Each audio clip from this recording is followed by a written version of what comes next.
As Guyana sits on the economic and political crossroads, we speak to the nation's opinion leaders and decision makers to get their views on the challenges the country faces and the path it must take to achieve national development. Welcome to Nation Watch. Now here is your host Mervyn Williams, former member of the Guyana Parliament.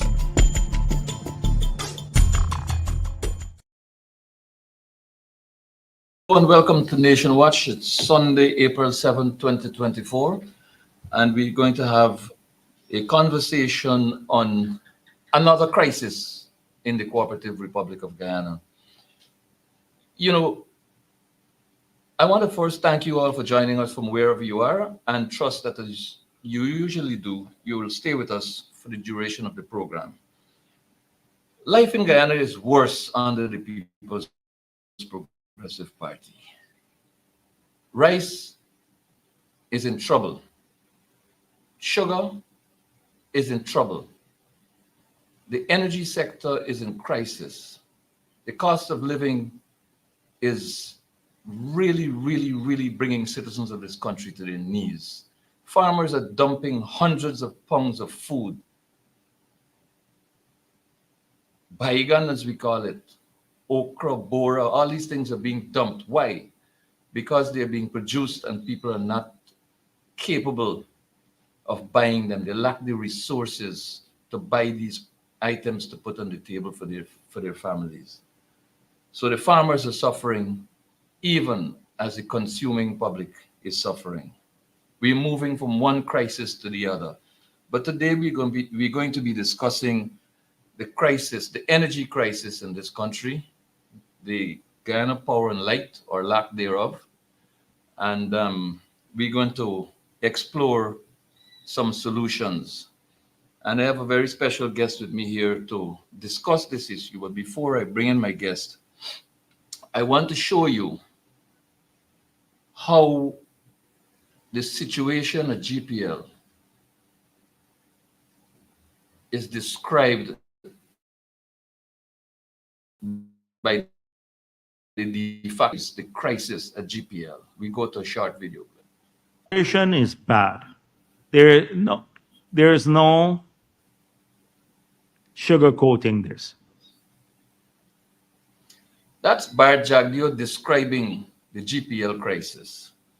And here's how Mr. Jagdeo and the People's Progressive Party manage the Guyana Power and Light Company. This is coming, as we would say in local parlance, from the horse's mouth. Here's how GPL is being managed. Phone immediately and call what's going on again. So that's how GPL is being managed. And, the People's Progressive Party often says that they're a caring government and, they empathize with all that's happening, notwithstanding the fact that the teachers are being denied a living wage and their salaries are being deducted reportedly for the period of time that they were on strike. Nurses suffer the same indignity. 200 nurses have left from Region 10 alone. 30 doctors have left from Region 10 alone. And that's but a sample of what's happening across the country. But here's how the caring People's Progressive Party responds to the energy crisis. While we suffer at home from darkness, from extreme heat, here's how they deal with it. It goes off 4 or 5 times at home for me too. I have a generator. Let's hear that once more. It goes off 4 or 5 times at home for me too. I have a generator. But then they lament. They failed because of incompetence. They failed because of management deficit. They failed because they don't have a plan.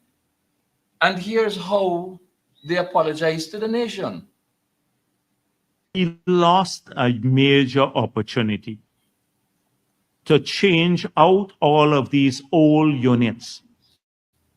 Here's a gentleman talking about losing a golden opportunity after 23 years in government and having returned, and in another 3 or 4 months' time, they would have been in government for what?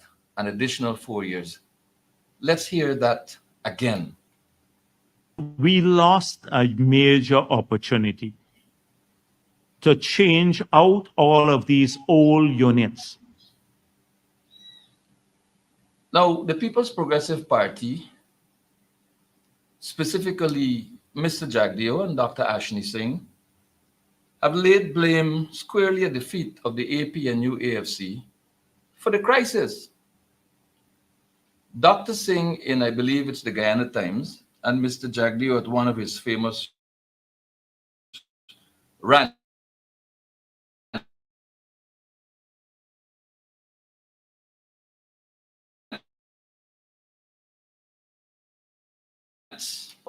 the coalition caused us to be. Now, here's a look at the PPP's proposed solution to the energy crisis in Guyana. Just take a look at this photograph taken from the Kaicho News in 2013. This image is the image of a dried up Amila Falls. Amila is known for drying up from time to time. But it is the same water supply from the same falls that the PPP proposed as the solution for ending blackouts in this country. Without a plan for transmitting electricity from Amila to anywhere, without a distribution system in mind, they just decided that Amila would be the solution to this country's problems. But to do that, Amila must have water all the time. And that image is one that tells us potentially what can become of Amila. Permit me, ladies and gentlemen, to introduce to you, well, to present to you, because he's well known in every household in this country, Mr. David Patterson, Member of Parliament and immediate past Minister of Public Infrastructure. Mr. Patterson, David, welcome to Nation Watch. Thank you, Mervyn. Good afternoon to all your viewers and everyone out there. It's a pleasure to be here to spend the afternoon discussing what I know is a troubling situation for each and every one of us in this country. You have been busy while Minister of Government, and you are becoming busy again because of the failure of the a number of areas for which you have had ministerial positions after you've demitted office. The quality of infrastructure generally, but we want to focus on the energy crisis for today. There's a lot more we can talk about, but let's focus on this energy crisis. We are where we are because of the incompetence of the People's Progressive Party. Now, there's a provision in the Electricity Sector Reform Act for the licensing of GPL, which mandatorily calls for a plan. When you demitted office, when the APNU AFC demitted office, the Guyana Power and Light at the level of its board had received, considered, and approved such a plan. That's correct. With short-term, medium-term, and long-term proposals. That's correct. In fact, I recall there being proposals that would have come into effect by 2026-27, which speaks of the extent of the planning that went into that. The People's Progressive Party came into government. The plan somehow got shredded. There have been no additions to the plan, which is mandatorily required annually. And there's been nothing in that plan that has been implemented. Tell us, David, what's really happening at GPL? Well, Mervyn, I think you served it. You did a quick synopsis, and that's absolutely correct. GPL had, I can say, like, definitively what you call a 5-year and a 10-year plan. I know when we demitted office, there was the 2020 to 2019 to 2024 plan in place and being implemented, and obviously the 2021 would have, to 2025 would have been in progress. I can't recall if it was actually executed, but I would have seen a draft. These plans obviously take into account the current situation in the country. At the time, we now became a oil producer that started producing oil in 2019 December. But at the time we made projections of where we see based on everything, where we see the country would have been for the next couple of years. We started and we acted on that. And we had a whole diversification plan. We had the technical persons in place, highly qualified technical persons in place. And obviously, when the government changed in 2020, they abandoned every single thing. But the most important issue that I think that we should have a discussion on with this government, they assumed office in 2020. When did they discover that there was a problem?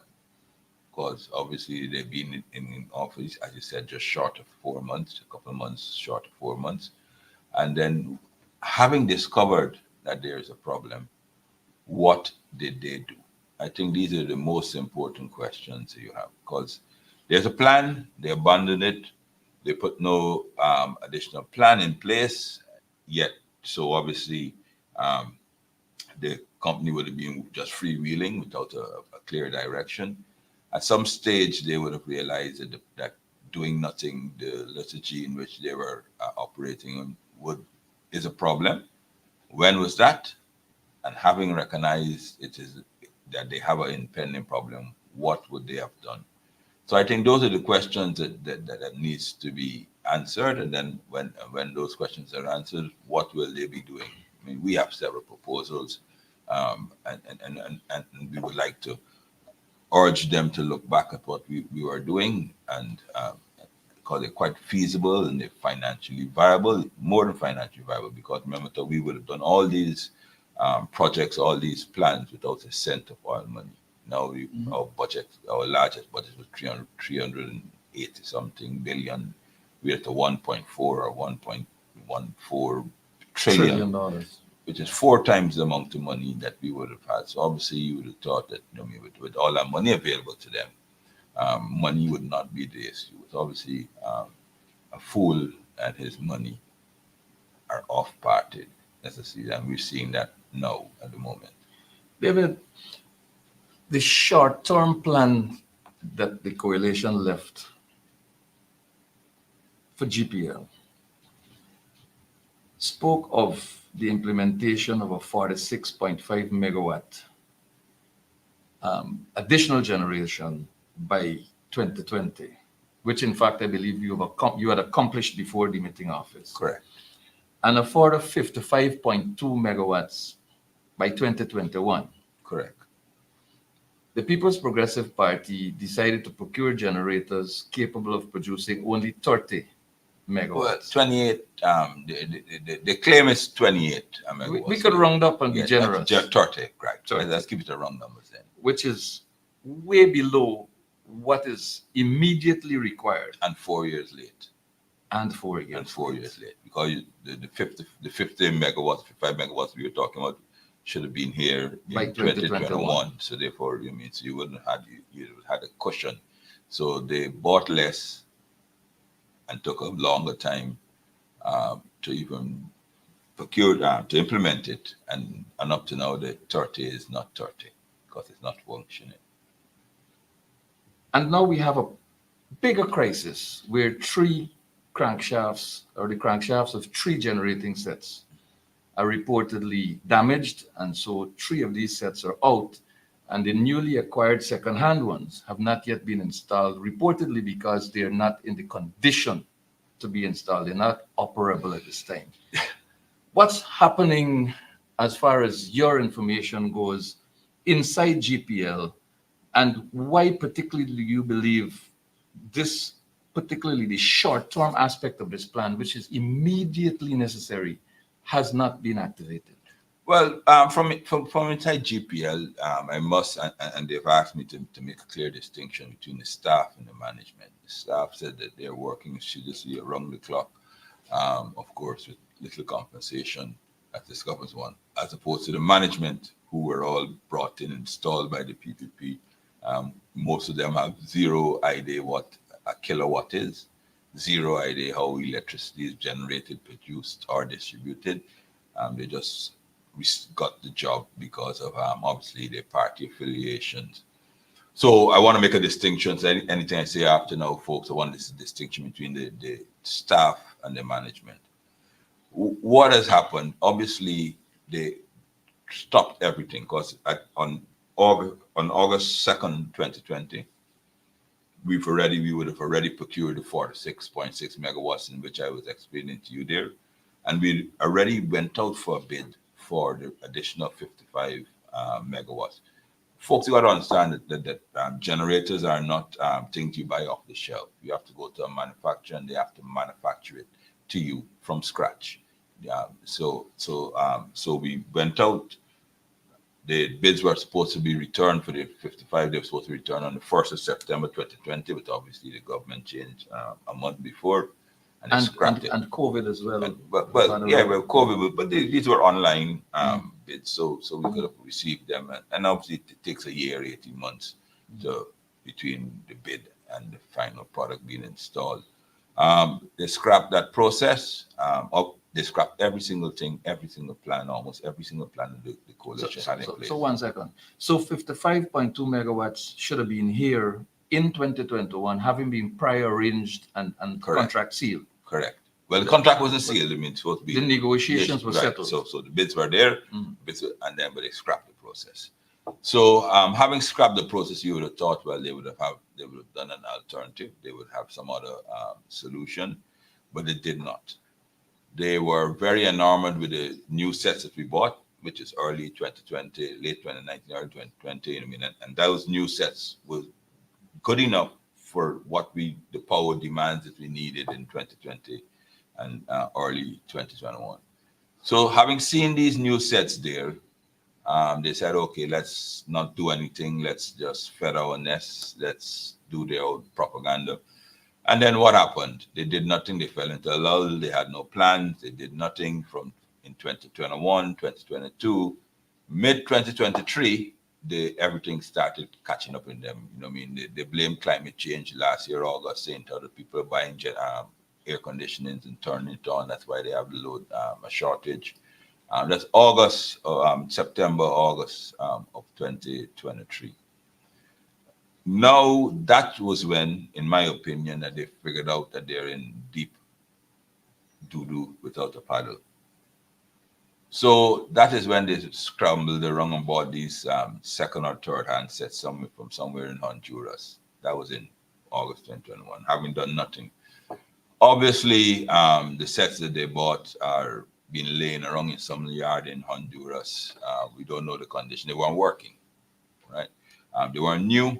We don't know when last they were fired up and worked and those things like that. They didn't test them in Honduras. Obviously, to test them, they're in containers. You know what I mean? They were packed away for whatever reason.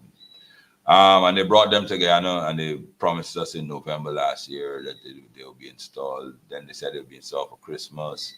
Then just after New Year, the latest estimate will be installed at the end of March.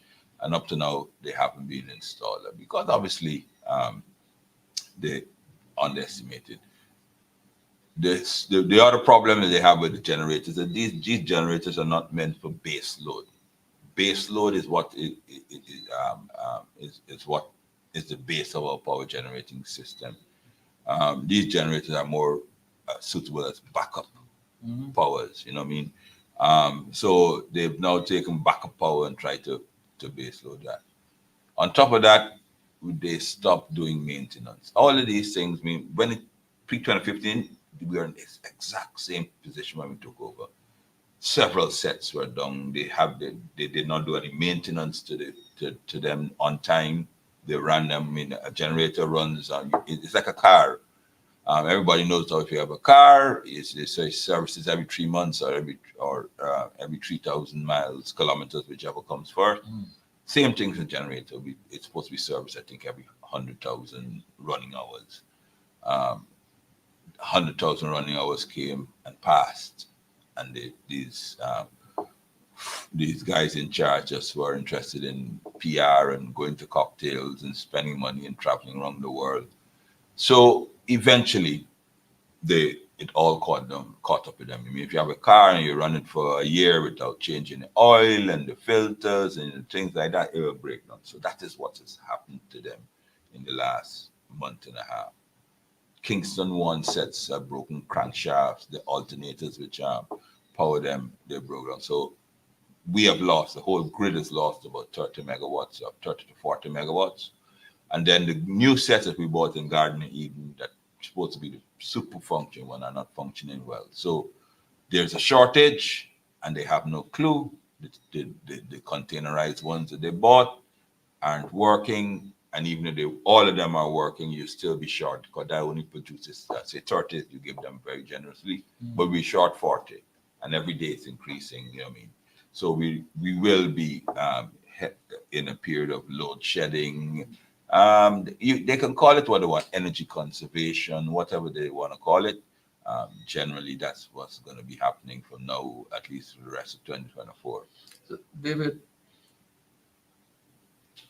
the Guyana Power and Light ought to have been benefiting, and by extension, the country's consumers from 101 megawatts of new investment by 2021. Correct. Instead, what we have are the sets that produce 46.5, which the APNU left. Right. So in we have a place. deficit. We started off 2021 at the end of 2021 with a deficit. Obviously, you know what I mean? And they're the ones that keep boasting that we're the fastest growing economy in the world and everybody wants to come. And that's right, everyone wants to come together to get a piece of the pie. But obviously, every new, and then they also go around opening malls and say hospitals, hotels. I mean, their friends and family opening businesses. So the demand grows So demand at a rapid grows. rate. So they like the PR side of the work of the job, whereby they go and they cut a ribbon and say Nominali and Jaglio and all of them, and the PM cut a ribbon and says, "Oh, this is a testimony of how great your government is. We just cut the ribbon for another mall. We just turn the sod for another hospital, etc." So that's a lovely PR, and they put a big billboard. But behind that, any primary school student would know that if you bring more things into buildings, house, into right. a house, more appliances into a house, you could. You build your house to take 8 fans, but you put on starter 16, you know that something will go wrong. Obviously, primary school logic missed these guys. But there was a lot of foresight in the planning of the AP and UFC. For example, the 46.5 megawatt gensets that came in are adaptable to using natural Right. gas. So, And there's an issue here with the diversion of the natural gas pipeline to a place far removed from Garden of Eden, the main generating right. area. Yeah. Walk us through the foresight and the complications. We had proposed a gas project bringing on gas into shore. That the idea came from us, the Ministry of Public Infrastructure and Department of Energy, and we had a location which was all the way up in closer Region 5, border Region 5, Region 4, Region 5 on the East Coast, and we said fair enough. We don't know how long this gas is going to take, but the sets that we're going to buy, like particularly like the 46.6 sets, are what you call modular, and they're not. You know, I mean, they can be uplifted and relocated. Plus, they were what we would say dual fuel, so that when gas comes to shore, you can just switch them over from what they're running on now. So our idea is all the investment that we're doing now, right, would not go down the drain, as opposed to the idea with the PP has with the whales show. Totally wrong location, 4 times the price of the project we were proposing. But and they're obviously trying to bring in brand new sets. So when those new sets do come on stream, all the sets that we're buying now or we bought from during our time, and even the ones that they bought in for feed and hoop will have to be shut down because they're useless. They're just excess. So they decided that here now we'll have this Wales Gas to Shore project. I mean, a pie in the sky is another skeleton in the making, and just on the exact same PR like Skellen. Remember when Jaguar announced that he's going to make Skellen going to revitalize the sugar industry, and this one project will be the savior of the whole sugar industry. And they put all their money into it, and it failed, and it pulled the entire sugar industry down. This is where the Wales Gas to Sugar project is going. It will fail because it wasn't thought about. I mean, they've been doing it for 4 years, and they haven't even driven a pile as yet. They haven't done anything as yet. So, you know, I mean, obviously, when they got onto the site, you know, I mean, everything looks lovely and green from above, but when they got onto the site, they realized there was swamp, couldn't take the weight, the location was wrong, so they haven't started anything on that project. So we're just forewarning, but there are solutions to these things, Merv, and if they particularly want to listen, right, we would offer solutions to them. But the solutions were there. Yes, The I solutions know. are on paper. Yeah. They're sitting on a desk somewhere. Yeah. Can they just pick it up and read it? Too much writing. They like documents with pictures. I mean, so our expansion plan is well detailed. You know, what I mean, it's in a big volume, page by page. These guys have very short attention spans. They can't read. You know, what I mean. It's so they don't like to read the details, and even if they read it, don't understand it. So we are willing to, as a opposition, to read and interpret it to them, and and help them. First thing that they have to do, get a management team in place that understands that we have a problem. Get a management team in place, full stop. Right? Yes. No. No. Because we don't want them changing. No, there's no management team. There's no management team. There's a group of people, right? who are So incompetent. yeah, but if they bring in another one just because they take out, then they bring in another square pegs and try and put them there. So there must be a caveat. The people that they're bringing in are people that we know putting. We have people we can recommend as well. You know, to come in there, and they must understand our challenges and our problem. I've seen that they've signed up some big contract with some company from Dominican DR. You know, I mean, they to come and help us. I can predict that will be another failure. You know, I mean, the power situation in DR and Guyana is totally different. When those technicians from DR come and they see that bird nest of wires running down the embankment, you know, what I mean, it's like they be totally flabbergasted. They'd be hard pressed to figure out what really is going on. I mean, they you know, so bringing in people from afar that would have done structured work and those things like that. That I don't think that would be our immediate solution. We have the brain, yeah, culture shock. We had the brains. There was a company that took over from Warsaw, which was manned by 100% Guyanese, 100%, 140 of them. I mean, 85 of them were highly trained international persons that were with us.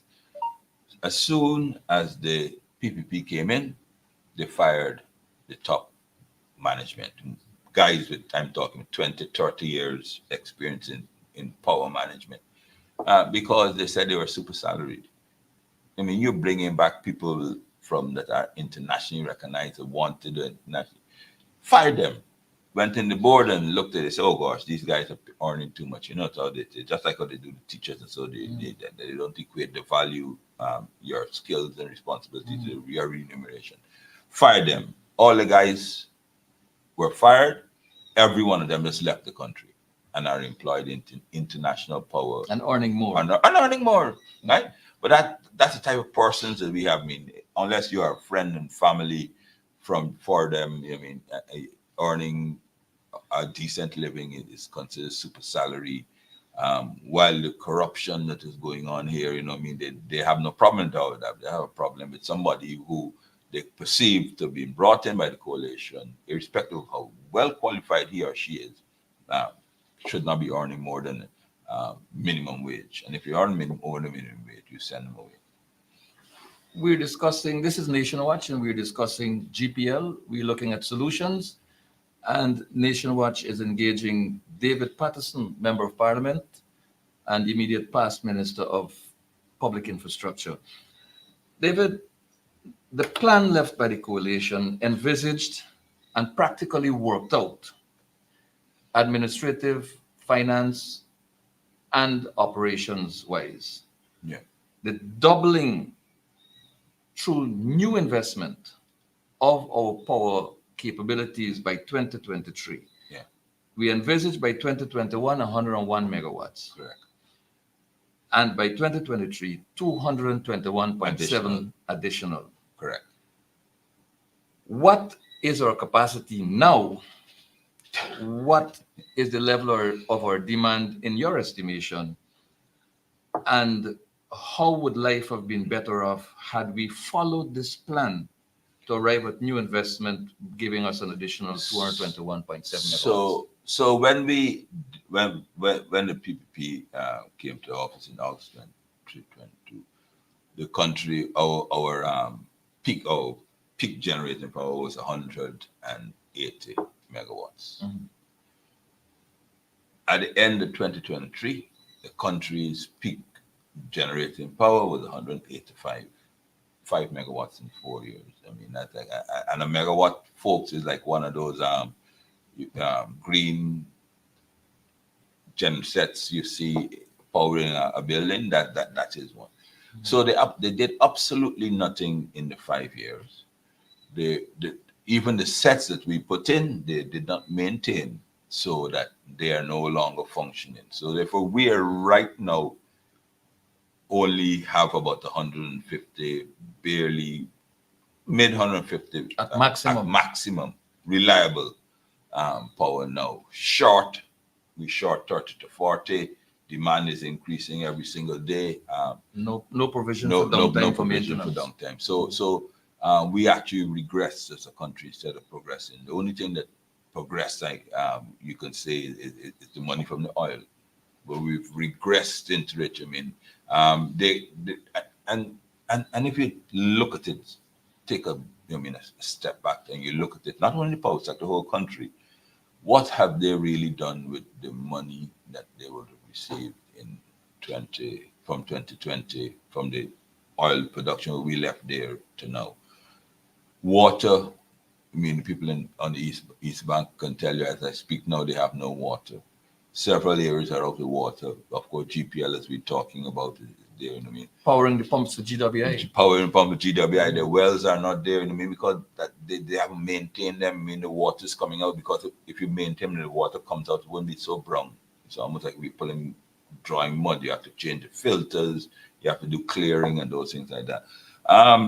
So that is healthcare is on a decline. Education is on a decline. You know what I mean? Every single sector that you would have expected to be improved, which are constitutional, basic human rights sectors, are on the decline.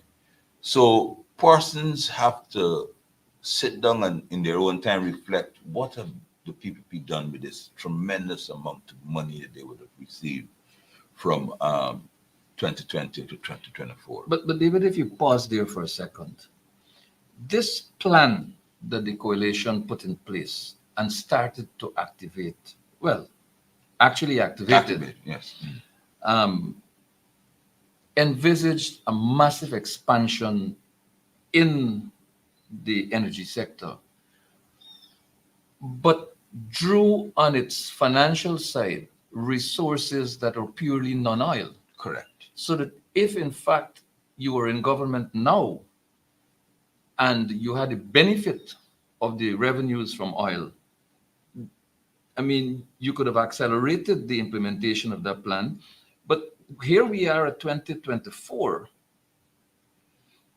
and your plan as a government envisaged 221.7 megawatts of 225 today from new investment that should have been in place by last year. Yes, right. So that's what I'm saying. So they haven't done anything. They will not do anything.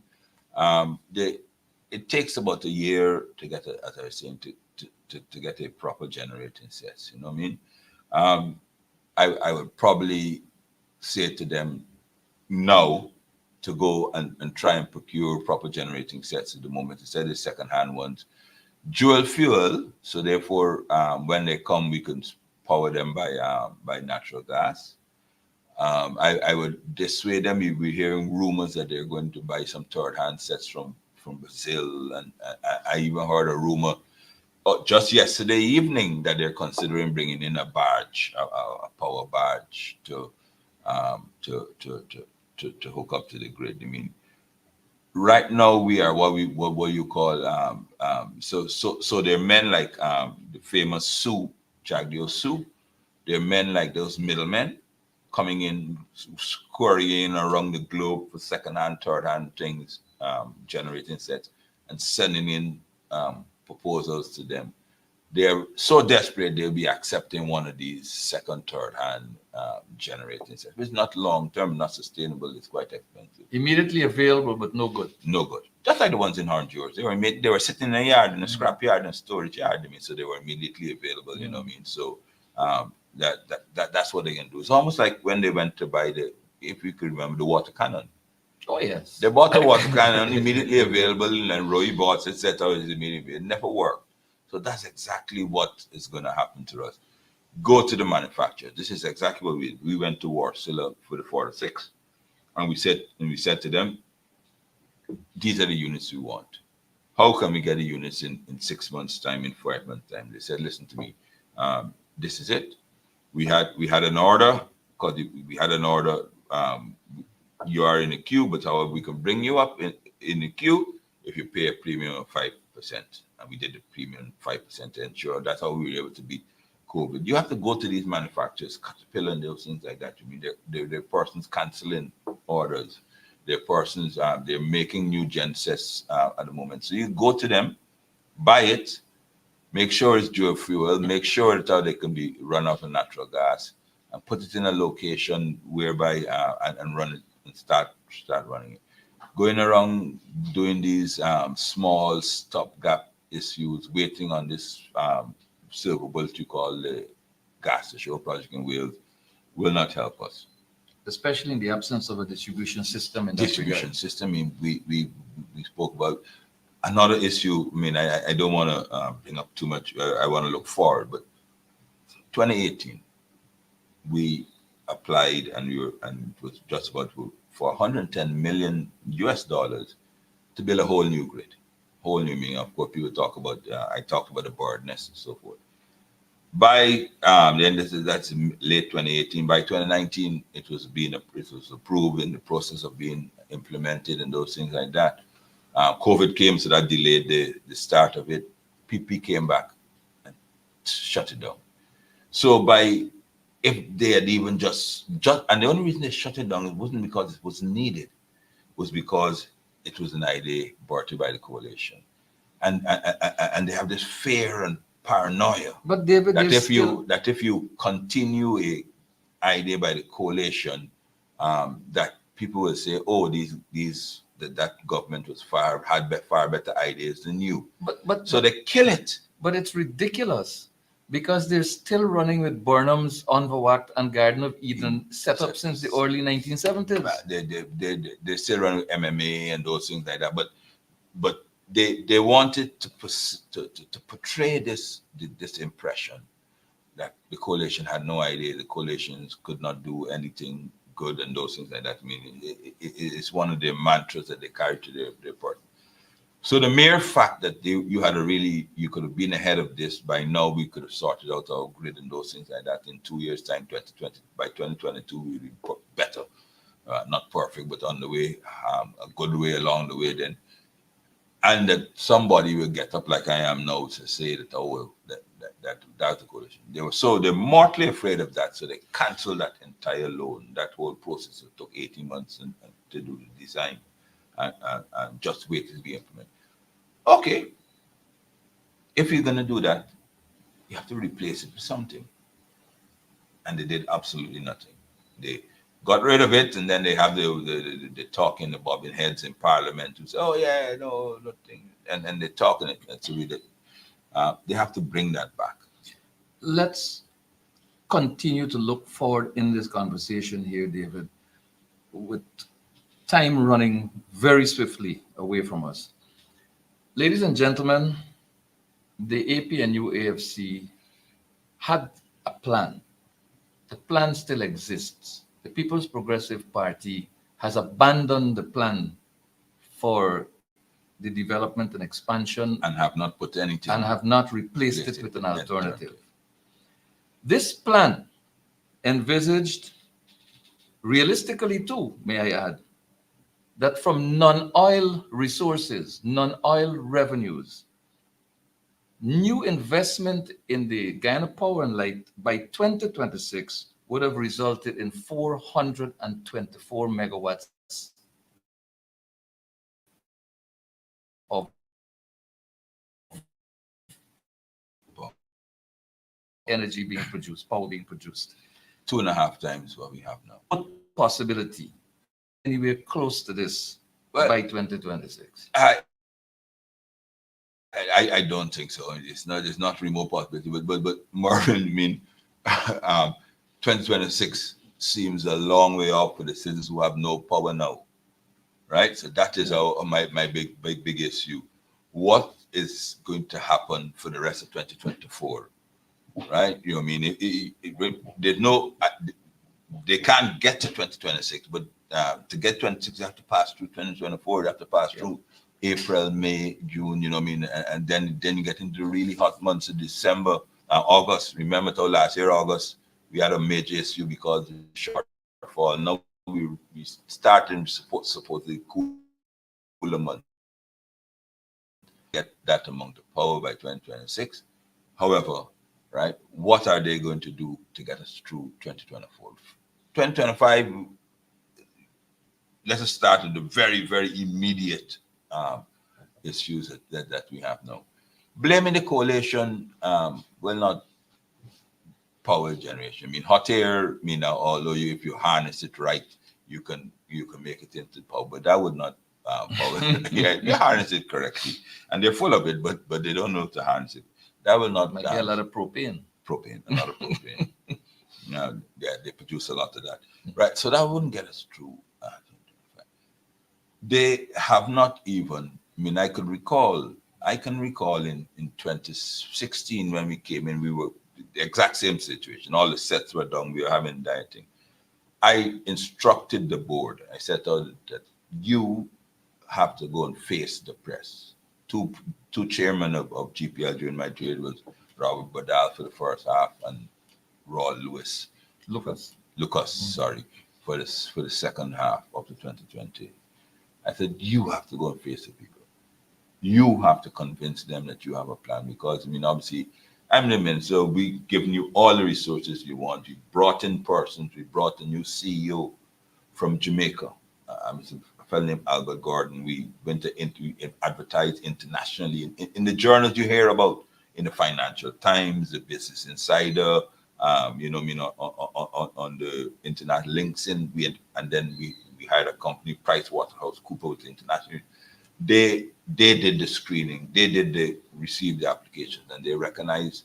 So this wasn't David Patterson. No, nor was the board, nor we didn't go to them, bring nobody's brother like they've done, brought Nandalal's brother back from wherever he is in Canada and installed him as a CEO. So PricewaterhouseCoopers recommended Mr. Albert Gordon. And they sent the recommendations to us. So when the board interviewed, because the board did, not the minister, when the board interviewed Mr. Gordon, first thing they were impressed with is that on Mr. Gordon's CV, Jamaica about 10 or 15 years ago were experiencing the exact same thing that we were in 2015, 2016. That they had a dysfunctional grid, short of generation and those things like that. And Mr. Gordon was part of the team, management team, the deputy, I think, that transitioned Jamaica and their tourist country. I mean, so therefore the stable electricity impacted heavily on their economy at that time, because of course you can't bring tourists and have blackouts all the time.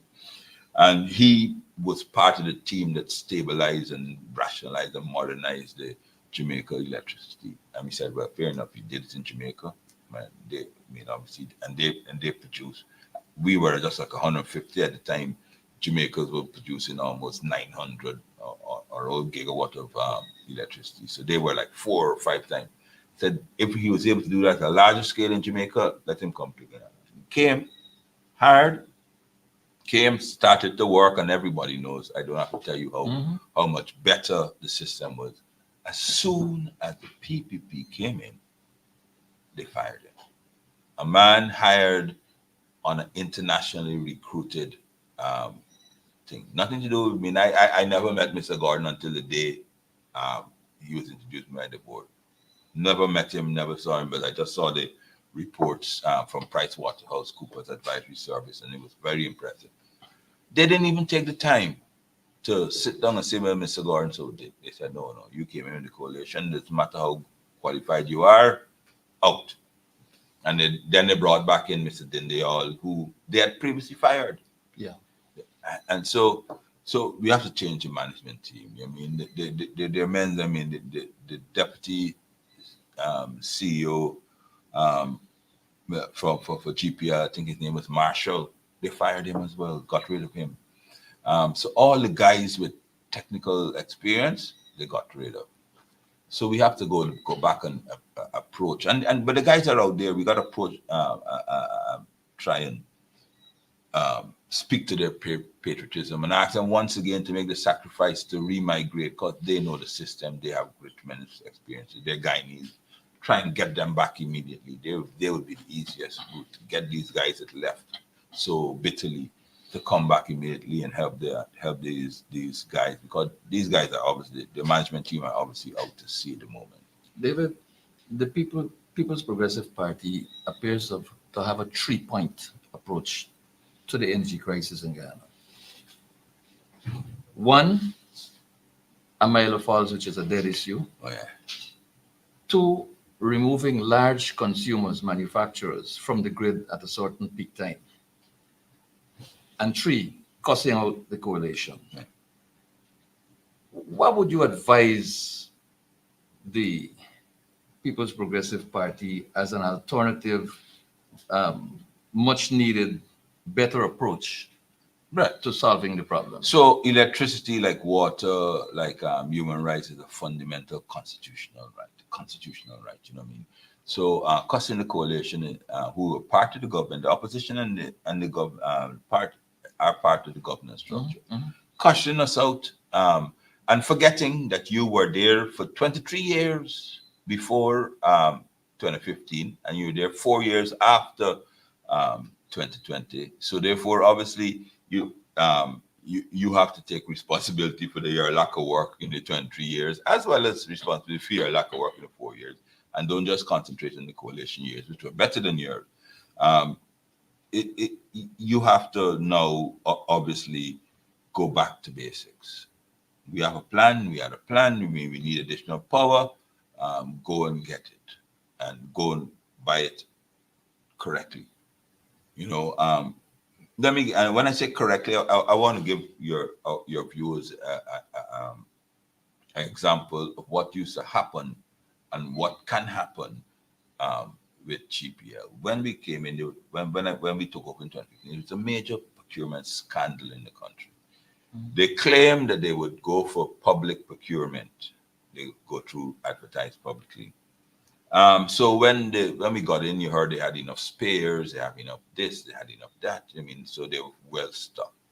But when we went down to the on-for-work, as you call it, went to charity in those places, and you met the workers, the guys, I can remember particularly going to on-for-work and meeting the linesmen, the emergency crew persons from on-for-work.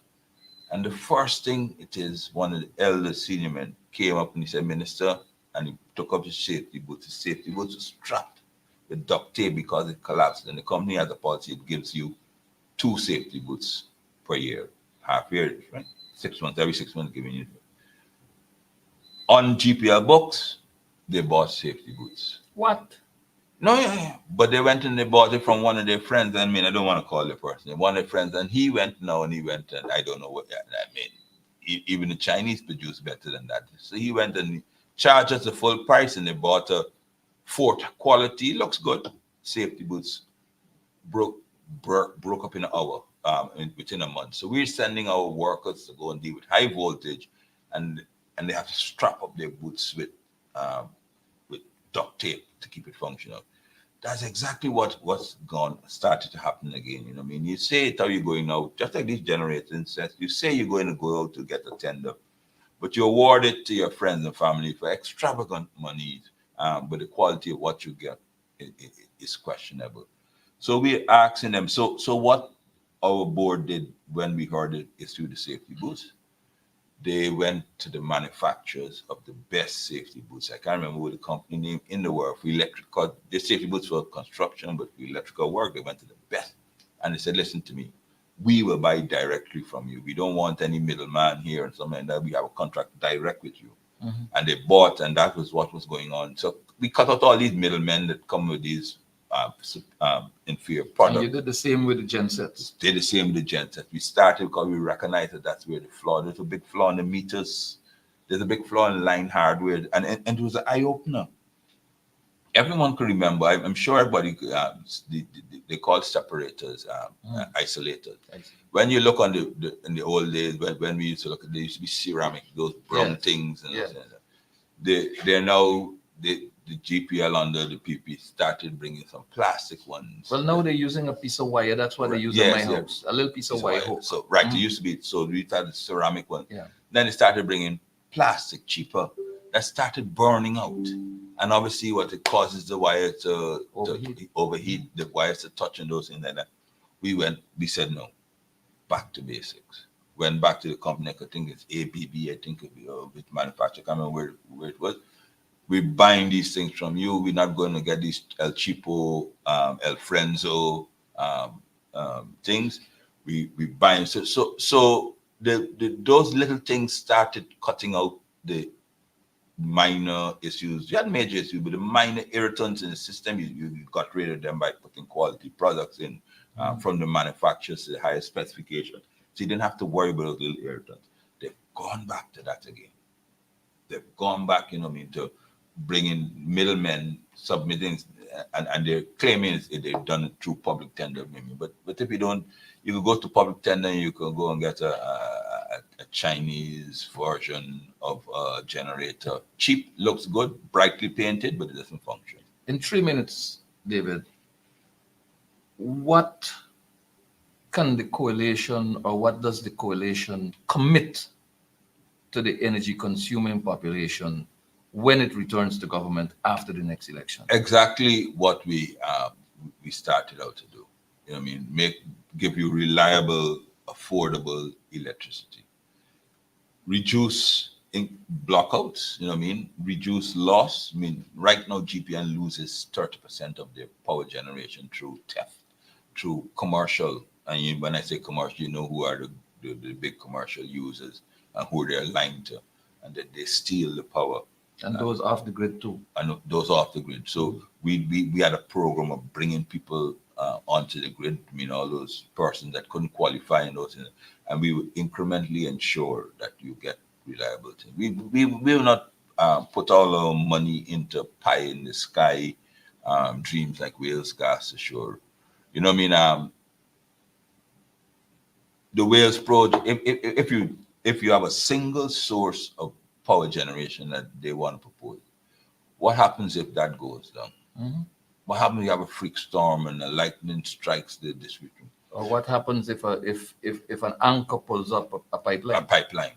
The whole country is now back to where it is. We had an energy diversification program. Remember, you have some over in Region 3, you have generations, just like any other country. There no country puts everything in one area. Mm-hmm. God forbid, we have Maduro on our backs. All he has to do, you have to bomb. All he has to do is go to the wire snipper and snip some wires, and the whole country's in blackout. Because there's no redundancy in the system, there's no protection. So we would diversify. Region 3 has some. Region 4 will have some major generators. 5, 6, 2, 10 have their own major. They'll all be linked. But should one fail, the country should not be able to, should not suffer. And alternative energy. Alternative energy. So therefore, one fails, the one in region 2 fails. I mean, we try to get it back up as far as possible. The rest of the country goes there. The project that they're doing here so now is just like all our eggs in one basket. So we would commit to, to reliable, stable, and affordable generating system for the entire country, not just for friends and families. That's all the time we have for Nation Watch today, April 7th, 2024. I'd like to thank you, Mr. David Patterson, for taking time out and sharing with us solutions to the energy crisis, GPL solutions. We look forward to having you join us again sometime to I would love to. I would love to. I mean, to be honest, I was just making a note. I probably would like to come here like a month's time. Yeah. To update the entire nation. Because, as I said, they're thinking of doing some shady deals. And you know, when there's emergency, they will come to Parliament very soon for supplementary funding. And they say it's emergency funding, and they're going to, through that mechanism, they're going to raid and fleece our coffers. So David Patterson will be with us again in another 4 weeks, God willing. I'd like to thank our viewing and listening audience for joining us on Nation Watch today and for staying the duration of the program with us. I hope that we have communicated with you the kind of information that you require for making your decisions whenever the next regional and general elections come around. Until next Sunday, God bless. God bless. Thank you.